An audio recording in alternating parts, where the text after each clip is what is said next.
Hola, muy buenos días. Soy Jimena Humada, gerente médico de Gador.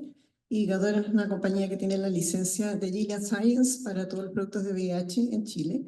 Y es un honor para mí contar hoy día con un conocido conferencista que nos va a hacer parte de esta educación médica continua que hacemos nosotros en nuestro quehacer médico, con la presentación e individualización de la terapia antirretroviral para el éxito a largo plazo, con el doctor Alejandro Fani, que es médico internista, inmunólogo clínico, director del Centro de VIH del Hospital Clínico de la Universidad de Chile, expresidente de la Sociedad Chilena de Inmunología, profesor titular de Medicina de la Universidad de Chile, fellow del American College of Physicians, miembro fundador del Taller Latinoamericano de VIH, miembro de la Sociedad Europea de VIH, EACS, miembro del Comité Asesor en VIH del Ministerio de Salud, autor del libro SIDA en su 5ª edición de Editorial Mediterráneo y coautor de las guías latinoamericanas de VIH, que dejamos con ustedes ahora. Muchas gracias, doctor.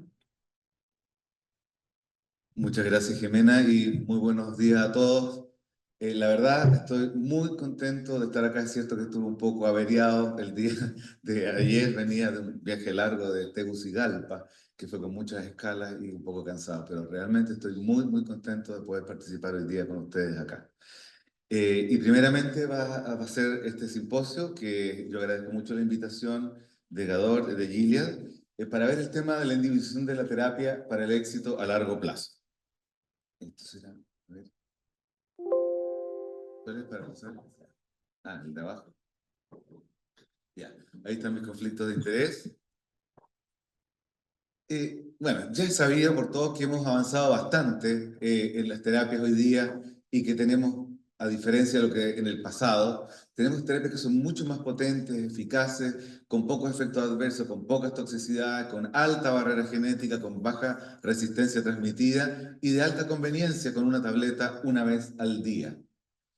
Y si vemos un poco en el historial del tiempo, lo que nos ha tocado vivir, y sobre todo lo que llevamos ya harto tiempo, incluso antes de lo que aparece ahí, hemos visto cómo se han ido instalando las distintas terapias, las distintas familias, como tercera droga, los no nucleosídicos, primero los inhibidores de la proteasa que no estaban busteados, los no... ¿Dónde está el puntero este? No. Ahí. Los no nucleosídicos, los inhibidores de proteasa busteada, y finalmente los inhibidores de la integrasa, que desde el año 2007 aparece Raltegravir, posteriormente el Elvitegravir el 2012, Dolutegravir el 2013 y el último de ellos por vía oral es Victegravir el año 2018 y posteriormente Cabotegravir, que ustedes saben ya que es un long acting. Ahora, ¿por qué estos se han ido instalando? Son varias las características que tienen y que despliegan por sobre las otras drogas, como la potencia, la barrera genética, la seguridad, el impacto metabólico, la simplicidad, la interacción medicamentosa. Y lo primero a considerar y que es intransable es la potencia, es decir, la barrera virológica, es decir, la capacidad de la pendiente de reducir la carga viral entre 7 a 14 días, y ustedes ven que la familia de los inhibidores de la integrasa, por sobre todas las otras familias, logra reducir en más de 2 logaritmos la carga viral entre 7 a 14 días, particularmente los de segunda generación, como es el caso de Victegravir y Dolutegravir. Y esto se ve reflejado en cosas que antes no veíamos, que es los estudios clínicos a 48 semanas con carga viral menos de 50 copias, con eficacia sobre 85 y 90% en todos los estudios, incluso con los de primera generación. Lo primero entonces es la potencia, la barrera virológica. Enseguida la barrera genética, es decir, y recordemos que la barrera genética es el número de mutaciones que se requiere para reducir la sensibilidad de la droga, a diferencia de la robustez, que es el tiempo con que se desarrollan estas mutaciones. Y los inhibidores de la integrasa de segunda generación son de alta barrera genética y de alta robustez, como ustedes como lo ven ustedes acá. en el cuadrante superior externo, son aquellos que tienen una más alta barrera genética. Y si miramos un poco las mutaciones en general, el último update del comité de IAS, hay mutaciones que son mucho más importantes que otras, como la mutación Q148HKIR, que transversalmente afecta a la integrasa, o esta que ha ido adquiriendo importancia, que es la R263K, la G118R, la N155, pero hay unas que son más específicas, como por ejemplo la Y143RHC, que es específica de raltegravir y afortunadamente no compromete a los otros. Pero sí hay resistencia cruzada importante en el vitegravir y raltegravir, que son los de primera generación. Y ustedes ven acá, ¿no es cierto?, que raltegravir y el vitegravir con una sola mutación importante, primaria, se compromete y hay bastante resistencia cruzada, a diferencia de dolutegravir y vitegravir, que requieren más, o sea, un número mayor de mutaciones para que se comprometan. ¿Ah? Y eso se ha visto también en el fold change, es decir, el número de veces que tiene que aumentar la concentración de la droga. Ustedes ven aquí las mutaciones importantes, que una sola mutación no afecta a vitegravir o dolutegravir y sí compromete de manera importante con el fold change alto para el vitegravir y raltegravir. Realmente se requiere, para comprometer a vitegravir y dolutegravir, se requiere acumular mutaciones importantes como la Q148, la G140S, por ejemplo, y la E138K. Segunda cosa. Y la tercera cosa es la prevalencia de la resistencia transmitida. Y esto no es menor, y de esto se va a referir extensamente ahora la doctora Ceballos, pero es muy importante porque en países como el nuestro, y nuestra región en particular, en que no existe un genotipo basal, cobra relevancia el hecho de contar con drogas que tienen una baja resistencia transmitida, como es el caso de los inhibidores de integrasa de segunda generación. Y esto ustedes ven este estudio, por ejemplo, que fue entre 2013 y 2016, más de 36.000 casos analizados. La resistencia transmitida se había mantenido estable en un 19%, pero a expensas fundamentalmente de los no nucleosídicos, como es el caso de la K103N, que no compromete a doravirina. Eso es bien importante. Este 12% se refiere básicamente a los de primera generación, como es el caso ¿cómo se llama? De efavirenz, nevirapina, e incluso también mayor que doravirina es el caso de rilpivirina, y ahí no es el mismo porcentaje, pero sí hay un porcentaje mayor. Ahora, de los inhibidores de proteasa, pero los inhibidores de la integrasa siempre se han mantenido bajos y en general menos de un 5%, y eso es muy interesante el trabajo que va a presentar la doctora Ceballos, que lo presentó también en Glasgow. Bueno, y entonces, la alta barrera virológica, la alta barrera genética y la baja resistencia transmitida, pilares fundamentales en la elección de los inhibidores de la integrasa como tercera droga, de los inhibidores de integrasa de segunda generación. Y esa es la razón por la cual en las guías clínicas de los pacientes naive 2024, ustedes ven que Victegravir está, tafentricitabina, está presente en todas como primera línea, y dolutegravir también como triterapia, ya se sacó de la DHHC asociada a abacavir la mibudina, pero está con tenofovir y emtricitabina y también como terapia dual con dolutegravir la mibudina, con la consideración de mayor de 500.000 o menor de 500.000 copias. Ahora, ¿de dónde viene la información? Y aquí les voy a mostrar la información actualizada, porque no todos los estudios tienen data tan prolongada en el tiempo como el caso de 240 semanas, es decir, 5 años de seguimiento en los estudios pivotales para el uso de pacientes naive. Y ustedes ven que el estudio ¿qué dice? El estudio 1489 y 1490 son los dos estudios que validaron el uso de Victegravir tafentricitabina en pacientes naive. Y en el primero se comparó, en el fondo fueron un head-to-head de dos STR, dolutegravir, abacavir lamivudina como Triumec y Victegravir tafentricitabina como Victarvi, a las 144 semanas, y posteriormente se le ofrecía el OLE, o sea, la extensión del estudio. Y el 1490 era la asociación de dolutegravir con tafentricitabina comparado con Victegravir tafentricitabina. Aquí lo interesante es que los resultados a largo plazo, más de 240 semanas, como les decía, 97 y 99% de eficacia en ambas ramas cuando se consideraron los missing igual que excluidos. Y esto es interesante, fíjense que a los 48, 96, 144, 192 semanas, si bien hubo criterios de fracaso virológico en 7, 8 pacientes, no hubo desarrollo de resistencia en ninguna rama, ni a los análogos nucleósidos, ni a los inhibidores de integrasa, lo que se corrobora a los 5 años de seguimiento en ambos estudios, no hubo desarrollo de resistencia. Después, en cuanto al impacto metabólico en estos 5 años, perdón, ustedes ven que hubo poco impacto en términos del perfil lipídico, del colesterol total, del LDL, y la relación colesterol total y HDL se mantuvo prácticamente estable en las 2 ramas de estudio durante ese periodo de tiempo. Y en cuanto a la ganancia de peso en los pacientes naive, es principalmente durante el primer año. Si bien en el estudio 1489 y 1490, la ganancia de peso fue alrededor de 6 kilos, pero el primer año fue de 3 kilos más o menos en ambas ramas, y de ahí en adelante fue de 0,5 a 1 kilo más o menos lo que ocurre en la población general. El primer año es el de mayor impacto y, como les voy a mostrar, también es lo que se ve en la vida real, porque todo esto hay que cotejarlo también con lo que ocurre en la vida real. Entonces, desde el punto de vista de la tolerabilidad, muy bien tolerado, con pocos efectos adversos, no de grado 3 y 4, no hubo descontinuaciones por disfunción renal, ni síndrome de Fanconi, ni tampoco toxicidad ósea, menos de un 1% de efectos adversos graves. Y desde el punto de vista de la filtración glomerular, también no hubo compromiso durante estos 5 años, a diferencia de lo que sabemos que pasa con el tenofovir disoproxil fumarato. Con el TAF, si bien al principio hay una caída, es básicamente por la inhibición tubular de la secreción de creatinina por BIC, pero posteriormente se mantiene estable en los rangos de normalidad. Y lo mismo ocurre con la densidad mineral ósea, tanto en cadera y columna, que no hay mayor compromiso a lo largo del tiempo.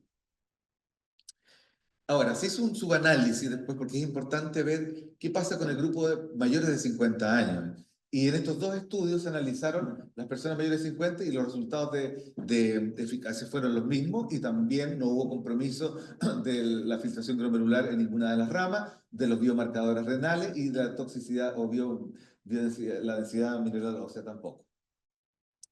Incluso esto que se presentó ahora en el CROI 2024 este año, fue un estudio específicamente en mayores de 60 años, un N de 520 con más de 60 que eran virológicamente suprimidos y que estaban con sus estándares of care de distintas terapias, y se randomizó a seguir con vitegravir, fentricitabina o continuar con ese estándar of care por 96 semanas. Y se presentó a las 48 semanas, ahora en el CROI, 96% de eficacia, resultados comparables, de no inferioridad y con muy bajas tasas de fracaso virológico. Y aquí es importante, se ve que hay también, no hay compromiso de la densidad mineral ósea. Vamos a ver cómo viene después de la semana 96. Lo que sí es importante es que las terapias que estaban con tenofovir disoproxil fumarato se ven más afectadas.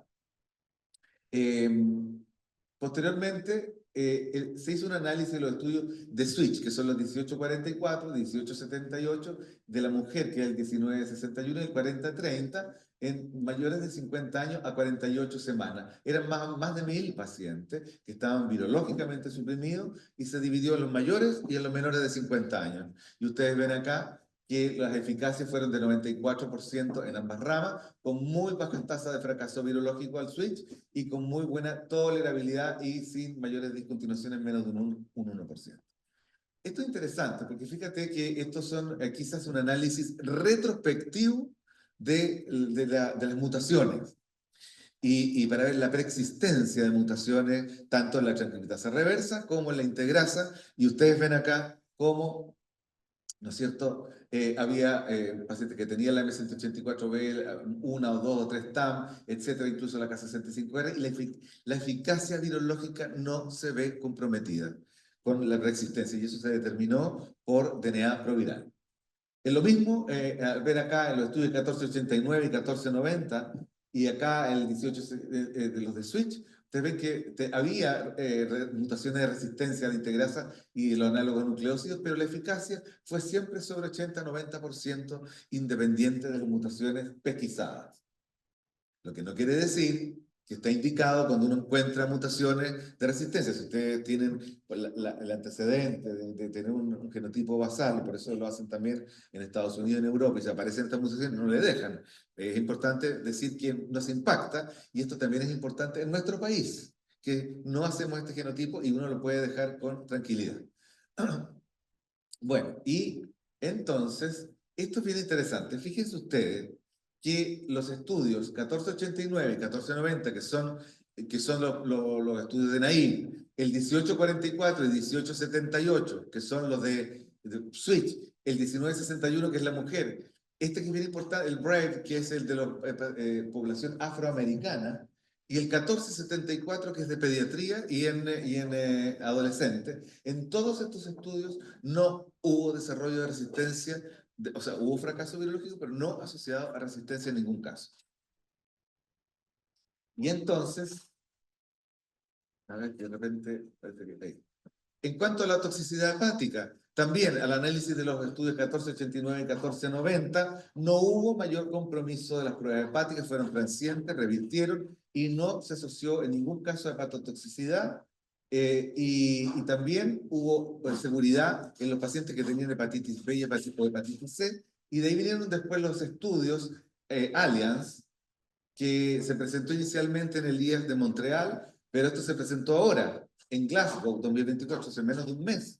Se presentó los resultados a 3 años de seguimiento en pacientes que son más o menos más de 100, la coinfección con virus de hepatitis B y de la coinfección con VIH. Los resultados fueron comparables de no inferioridad en el caso de las ramas eran de difteravir, tafemicitabina, con dolutegravir, con TDF y tricitabina. Y los resultados fueron comparables de no inferioridad en el caso del virus VIH, pero fueron de superioridad en la rama de difteravir, tafemicitabina en el caso de la alteración de las pruebas, normalización de las pruebas hepáticas, la eliminación o la pérdida del antígeno E y del antígeno de superficie y la seroconversión.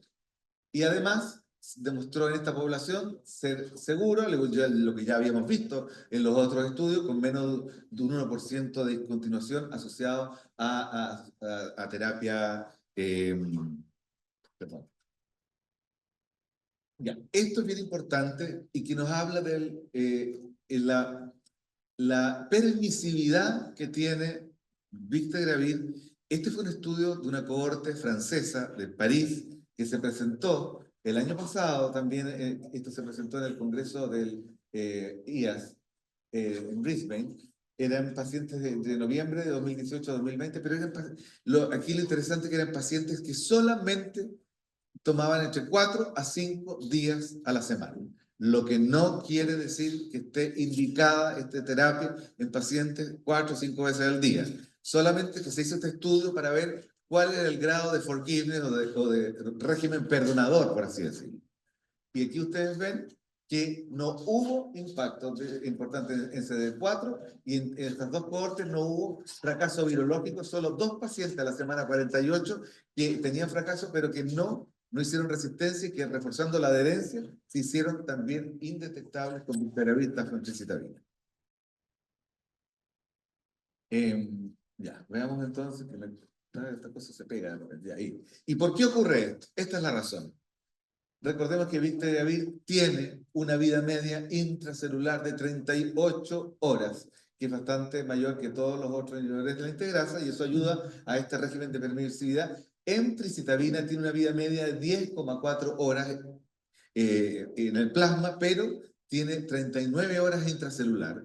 Y el TAF, si ustedes se acuerdan, que equivale más o menos 1/10 de la concentración que requiere en relación al tenofovir disoproxilfumarato, el TAF tiene una vida en el plasma de 0,5 horas, pero tiene una vida intracelular de 150 horas. Y eso ayuda a esta permisividad, por así llamarlo, de esta coformulada. Ahora, mirando en cuanto a la vida real, ya hoy día, a diferencia de lo que otrora veíamos, que nos bastaban los estudios pivotales, hoy día necesitamos tener evidencia de vida real. ¿Y por qué? Porque es importante, tenemos desafíos. El primero de ellos, mantener lo que es intransable, por supuesto, mantener la supresión a largo plazo, la seguridad, minimizar interacciones farmacológicas y minimizar el desarrollo de resistencia. Y entonces nos encontramos que, fíjense, cuando uno hace un parangón entre los clinical trials y la vida real, se encuentra que ambos tienen fortalezas y debilidades. Lo importante es que se complementan. ¿Ah? Sabemos que los estudios clínicos son de alta calidad, la robusta evidencia, la definición precisa de los endpoints, etcétera, pero no necesariamente representan a las poblaciones de vida real, a diferencia de los estudios observacionales de vida real que pueden ser, y además por mucho tiempo, mucho más prolongadas en el tiempo, y representan de mejor manera a la población estudiada. Entonces, es importante contar con ambas, sobre todo con los cambios paradigmáticos que hemos tenido en el último tiempo, que es bien importante. Ya, entonces, la primera cohorte y la más importante de vida real es la cohorte Big Star. La cohorte Big Star que aglomera a los países de España, Francia, Reino Unido, Irlanda, Países Bajos, Canadá e Israel. Y aquí ustedes ven que más de 1000 pacientes ingresaron a este estudio seguimiento en vida real y se presentó inicialmente en el AIDS hace tiempo ya atrás porque se mostraron resultados a 3 y 6 semanas. Fíjense, había una cohorte de pacientes naive y una cohorte de pacientes experimentados. La eficacia en celeste con menos de 50 copias fue de 81-89%, 95 y 94%, y cuando se consideró menos de 200 copias fue 96 y 98%. Y vuelta otra vez. En el análisis de resistencia preexistente había la M184B, la K65R, incluso la G140S de la integrasa, y en todo ello la eficacia fue similar. Es decir, nuevamente ahora, pero ahora en vida real, no hubo impacto en la resistencia archivada. Y se presentó Big Star, una cohorte a 3 años de Alemania, Francia y Canadá, que se presentó el año pasado en el EACS de Varsovia, y ustedes ven que aquí participan más o menos más de 400 pacientes, y los resultados fueron igual, de 97% de eficacia en ambas ramas de los pacientes naive y el paciente experimentado, incluso en pacientes que tenían menos de 350 CD4, la eficacia fue del 95%, y la eficacia en pacientes que tenían mutaciones archivadas fue de un 100%. La persistencia fue de 85% total, 86% en los pacientes naive y 84% en los pacientes experimentados. Y también, al igual que los estudios pivotales, menos de un 1% de efectos adversos y de descontinuaciones por esta razón. Y al analizar la cohorte experimentada y la cohorte naive, nos encontramos con lo mismo que habíamos visto anteriormente de los estudios 1489 y 1490, en el sentido de que el impacto en la ganancia de peso se ve en el primer año en la cohorte de naive. 3 kilos, más o menos muy similar a lo que ya habíamos visto en los estudios 1489 y 1490, y también con muy bajo impacto metabólico en cuanto a la glicemia, al colesterol total y la relación colesterol total HDL. Y también, nuevamente ahora, con mutaciones archivadas, determinadas, preexistentes en esta cohorte de vida real, ustedes ven que mutaciones TAMP, la 215, la 67, la 41, la 70, por ejemplo, la M184 más una o dos TAMP, y no hubo impacto en cuanto a la eficacia virológica. De tal manera que se corrobora lo que ya habíamos visto en los estudios pivotales, también en vida real en esta gran cohorte.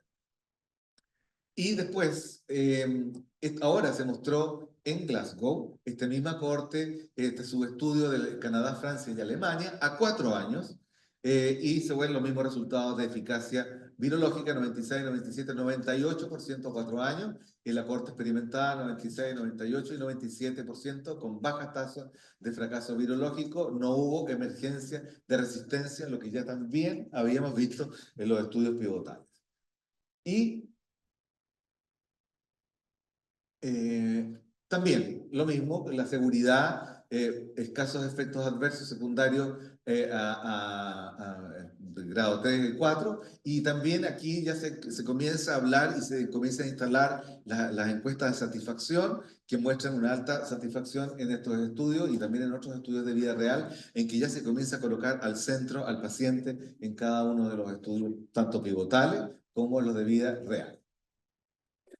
Y esto que se presentó también ahora en Glasgow, interesante, si bien son poquitos pacientes, 5, pero ya empieza también a verse una alternativa en pacientes trasplantados, en el cual se mantiene la eficacia virológica en pacientes virológicamente suprimidos y no se requiere un ajuste de los inmunosupresores en estos pacientes. Vamos a ver más adelante, más estudios, pero se los cuento porque también es una subpoblación nueva que empieza a aparecer esta información. Y voy a terminar con esto, que un poco la vida real en nuestra región, porque lo que les decía al comienzo, es importante siempre tener, obviamente, la evidencia científica dada por los estudios pivotales, pero también la vida real a nivel mundial y más aún en nuestra región. Recordemos que tenemos ciertas particularidades y, bueno, es importante analizarlo. Yo no voy a hablar de la Corte de México, que es muy larga y se presentó en Brisbane hace ya 2 años, pero sí le voy a hablar de estas dos. La Corte en Latinoamérica, en la de Argentina y de Chile. En Argentina, esta Corte que se llama Victar, la lleva a cabo la doctora Isabel Cassetti con el doctor Diego Cecchini.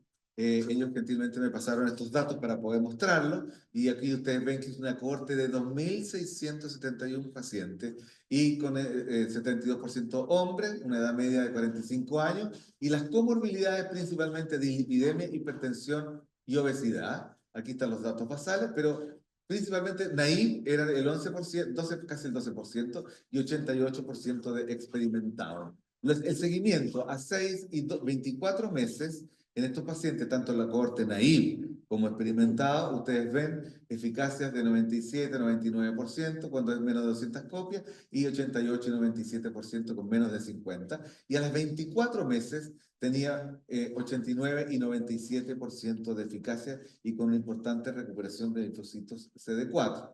Y además la persistencia fue más de un 95-99% a 24 meses en el tiempo. Además, se vio el impacto metabólico, no hubo, desde el basal a las 24 y 48 semanas, no hubo cambio significativo en el colesterol total, HDL, LDL, en glicemia, triglicéridos, ni tampoco en el filtrado glomerular. Y además, ellos también incluyeron encuestas de calidad de vida, en que más del 90% mostró satisfacción en la terapia que estaba recibiendo. Y esto fue la corte nuestra, la corte en Chile, que en el Hospital Clínico de la Universidad de Chile hicimos un corte a marzo de 2024, y de los 1.800 pacientes que estaban en tratamiento en ese momento, 1.036 estaban con Biktarvy, es decir, casi el 57%. Y aquí es importante, a ver, y como era de la Universidad de Chile pusimos Bicuch.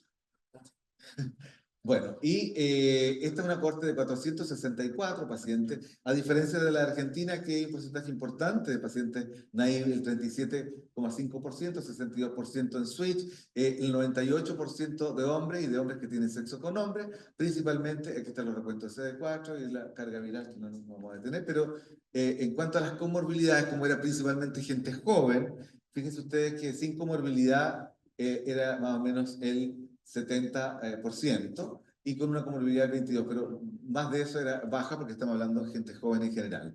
Y la principal comorbilidad es dislipidemia, hipertensión, problemas de salud mental. En cuanto a los resultados de efectividad, porque recuerden que hablamos de eficacia en los clinical trials y de efectividad en lo de vida real. Entonces, en los pacientes naive, con menos de 50 copias, porque hicieron determinaciones a la semana 12, 30 y 60, fueron 89, 90 y 99, 96% de eficacia con menos de 200 copias, y en el switch, en el paciente experimentado, fue de 94 y 93%, y 99 y 96% con menos de 200 copias. También hicimos con Target Not Detected, no lo traje acá, pero también se ve una alza importante después de la semana 4 en el Target Not Detected.